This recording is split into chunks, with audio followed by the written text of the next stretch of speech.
Now it's time to calibrate the tachometer. They supply a little screw to adjust it from the back, but the first thing what we're going to do is going to take the positive terminal, positive power, and connect it to that positive power source in the back. We're going to power it up again just like we did last time. We're going to take the negative and we're going to connect it to the chassis. And we now have power. Next thing we're going to do is take this cable that was supplied. Alright, I plugged in. Okay, now here's how it works. First of all, you want to download sound files from Spiyda, from the Spiyda website. You can download the 50 Hertz file, and when you play that for a 6-cylinder engine, your thing should show 1000 RPM. When you download the 100 Hertz file and play it, your Tach should show 2000 RPM. And when you download the 200 Hertz file, it should show 4000 RPM. That's about as high as I'm going to go. If I'm calibrated to that level, I'm happy. The red connector of that cable goes to that calibration cable that I soldered onto the board. The black cable of that connector, it connects to the chassis. It's the ground. Now I'm just going to extend it with this yellow connector here. And I'm all connected up. First thing I'm going to do, I'm going to play the 100 Hertz file. Now that 100 Hertz file should show 2000 RPM on this thing. And I'm going to play it looped. See, it's pretty darn accurate. I'm pretty happy with that. I've already, I'll let you know a secret, I already calibrated it before I turned on the camera. But you adjust it with this screwdriver, with this tiny little screw on the new circuit board. There's a tiny little screw on the back. You go left or right, and you just adjust it until you get to the right level. Now I'll play the 400 Hertz file, excuse me, the 200 Hertz file, which should show 4000 RPM. And there we go. That's pretty close for me. This is the old system. This is what exists on my car. Your wiring may be slightly different. This does vary from car to car, and that was made clear in the instructions that came with the kit. In my case, so starting here from the left, this is the battery. And of course you got a negative and a positive. The negative is just simply grounded to the car. On the positive side, we've got two connections coming out. One, which is a green wire on my car and shown as green on the schematic in my workshop manual. That comes from the battery. That's a positive. It goes through a fused connection, of course, so I'll just kind of represent it as a fuse. And it goes to power the Tach. Okay, that's the straight connection. That's the positive, and it powers the Tach. There's another line that comes off the positive, and it's actually a white wire, and I'll represent that with this brown for now. And it comes off, and then it leads to the Tach, and it just loops around a few times near this existing sense coil, and then it continues and attaches to the plus side of the coil. So it has two functions. One, it goes by this coil so that the coil can feel pulses, this little sensing coil, and that's really how the tachometer senses the RPM, but it also powers the coil, the plus side of the coil. Without that, your car's not starting. One thing that remains the same is this green connection on the Tach. So that goes through its little fused connection, and you're still powering your Tach. The other wire now,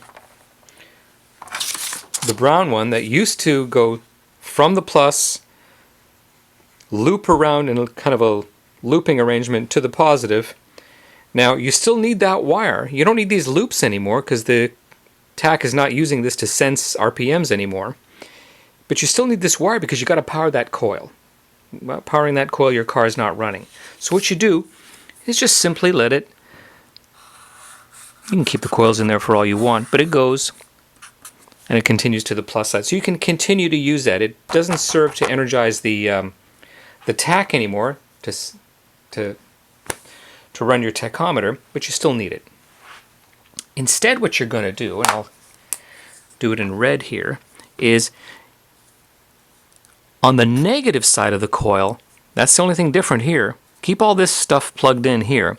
Just don't put this near the tach. You have a wire running to the tach all the way to the circuit board. All the way to the circuit board. That goes inside. Final word about when you install this thing and wire it up to your car. This is the pigtail that was in the car, and it's got to stay in the car, and here's why. This green wire, represented by the green line right here, goes from the positive side of the battery and powers the tach. This actually powers it up. You got to power your tach. So that connects to a blade connector on the back.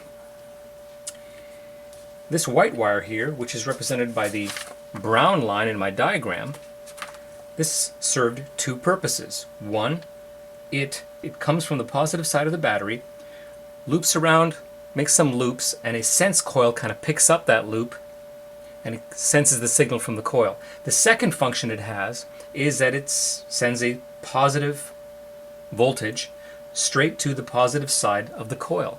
Well, you need that part in order for the coil to work. All coils need to be powered in some way. So we don't have a sense coil anymore. That function is not necessary, but you still got to keep it to power the coil. So plug this thing back into that connector behind the tach in the dash. And then just keep this part away so that the circuitry doesn't maybe interfere. And that's it. And this other wire, remember, this I soldered to pad number 1. That's the high voltage coil side of the new circuit, of the new circuitry. And this goes to the negative side of the coil. And this wire is your calibration wire, and I soldered it to pad number 4 on the new circuit. That's it.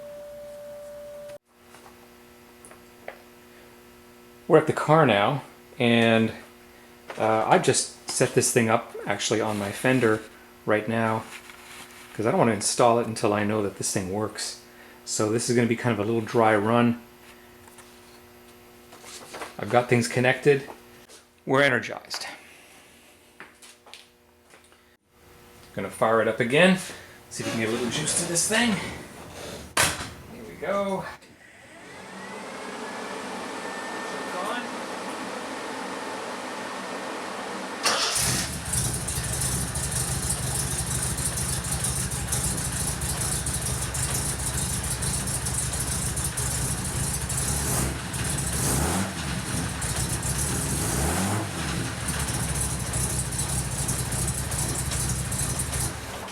I am happy with that.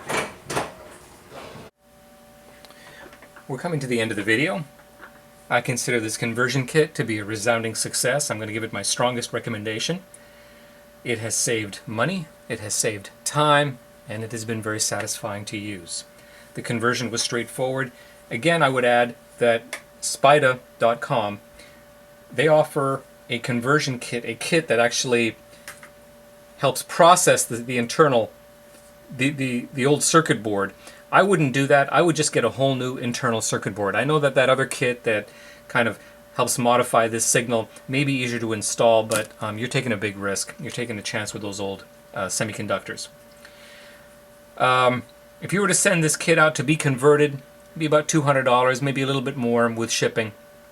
I paid $65 for this conversion kit. It was straightforward. I did it in easily less than a day. The actual conversion process, taking it in and out, you're going to have to do whether you send it out or not. So that's something separate. But the actual conversion process can easily be done in an afternoon. I wouldn't try to create your own circuit. I don't have that kind of competency. Maybe you do. But